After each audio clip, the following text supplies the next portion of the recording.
15 August 2024 the road show की राष्ट्रीय खबरों में आपका स्वागत है।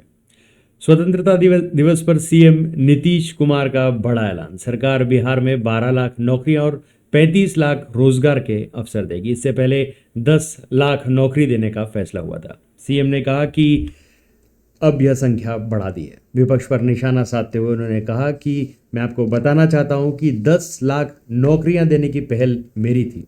आगे मुख्यमंत्री ने कहा कि राज्य सरकार इस दिशा में काम कर रही है। 5,16,000 नौकरियां दी जा चुकी हैं। 2 लाख की प्रोसेस पूरी हो चुकी है। इन दोनों आंकड़ों को जोड़कर संख्या 7,16,000 तक पहुंच जाती है। यानी चुनाव से पहले इस एक साल में बिहार के 4,80,000 युवाओं को नौकरी मिलेगी। उन्होंने 18वीं बार झंडा फहराकर बिहार के में सबसे ज़्यादा बार तिरंगा फहराने का रिकॉर्ड भी बनाया।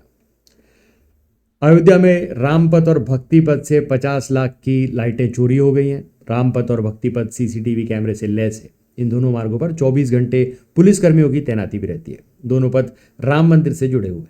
मामले में सपा सांसद अखिलेश यादव ने यूपी सरकार पर निशाना साधा। अखिलेश यादव ने सोशल मीडिया प्लेटफॉर्म एक्स पर ट्वीट करते हुए लिखा कि अयोध्या में चोरों ने की कानून व्यवस्था की बत्ती गुल। अखिलेश ने यह भी लिखा कि भाजपा सरकार मतलब अंधेर नगरी, सब तरफ अंधकार।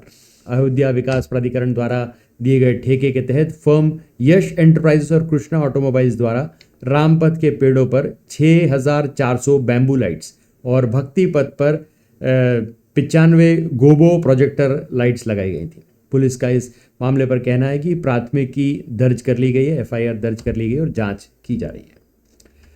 कर्नाटक सरकार ने देश के सबसे बड़े bank state bank of India और पंजाब नेशनल बैंक से लेन देन पर रोक लगा दी। इन बैंकों ने अपने जितने भी अकाउंट हैं उनको तुरंत बंद करें ऐसा आदेश दिया। सरकार का आरोप है कि एसबीआई और पीएनबी ने सरकारी धन का गलत इस्तेमाल किया है। सरकार की ओर से कड़े शब्दों में कहा गया था कि कथित दुरुपयोग के बारे में कई बार इन्हें चेतावनी दी गई थी। इसके बाद भी एसबीआई और पीएनबी ने अपनी ओर से कोई कदम नहीं उठाया, जिसकी वजह से फैसला लिया गया।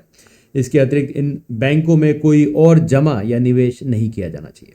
यह कठोर कदम कांग्रेस के नेतृत्व वाली कर्नाटक सरकार और विपक्षी बीजेपी के बीच विवादास्पद राजनीतिक लड़ाई के बाद उठाया गया है। कोई भी सरकारी विभाग एसबीआई और पीएनबी में पैसा जमा नहीं कराएगा। इन बैंकों में रखी एफडी को भी 9 सितंबर तक बंद करा लिया जाएगा। बांग्लादेश में हो रहे हिंदुओं पर अत्याचार और हिंसा में राजस्थान में भी काफी ज्यादा गुस्सा है। जयपुर सहित 5 जिले जयपुर, उदयपुर, चित्तौड़गढ़, राजसमंद और सीकर में बुधवार को बाजार बंद रखने का निर्णय लिया है। उन्होंने कहा कि वहां पर हिंदुओं के साथ जो अत्याचार हो रहा है, लोगों की हत्या हो रही है, हिंदुओं की बहु बेटियों के साथ रेप हो रहा है, यह बहुत दुखद विषय है। उन्होंने प्रदेश और देश में सनातनी सरकार चुनी है, लेकिन इसके बावजूद कोई भी लीडर इस मुद्दे पर बोलने को तैयार नहीं है, जो हिंदुओं को दुख पहुंचाने वाली बात है। सवाई माधोपुर में दोपहर 3 बजे विरोध प्रदर्शन किया जाएगा। दौसा जैसलमेर में शाम 5 बजे मौन जुलूस निकाला जाएगा। सुप्रीम कोर्ट में बुधवार 14 अगस्त को शराब नीति केस से जुड़े सीबीआई केस में केजरीवाल की 2 याचिकाओं पर सुनवाई हुई। पहली याचिका सीबीआई मामले में अंतरिम जमानत को लेकर थी। कोर्ट ने जमानत देने से इनकार कर दिया।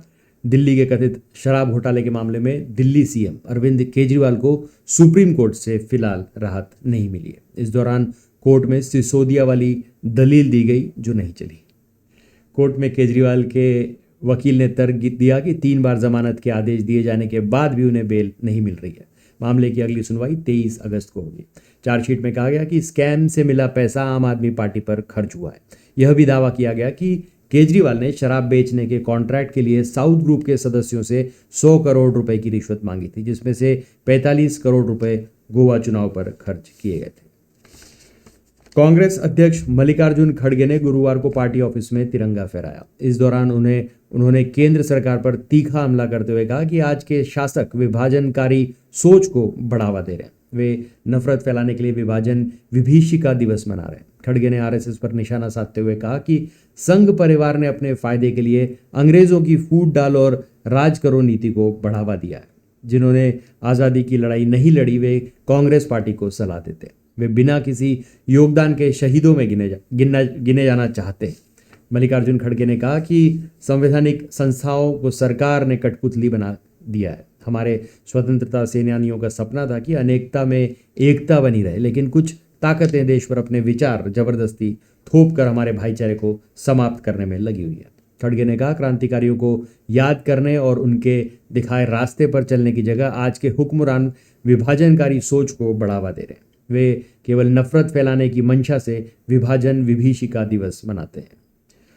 तो आज के लिए बस इतना ही। तब तक के लिए हंसते रहें, मुस्कुराते रहें, स्वस्थ रहें, व्यस्त रहें और मस्त रहें। जी हाँ, चैनल को भी ज़रूर सब्सक्राइब करें। धन्यवाद।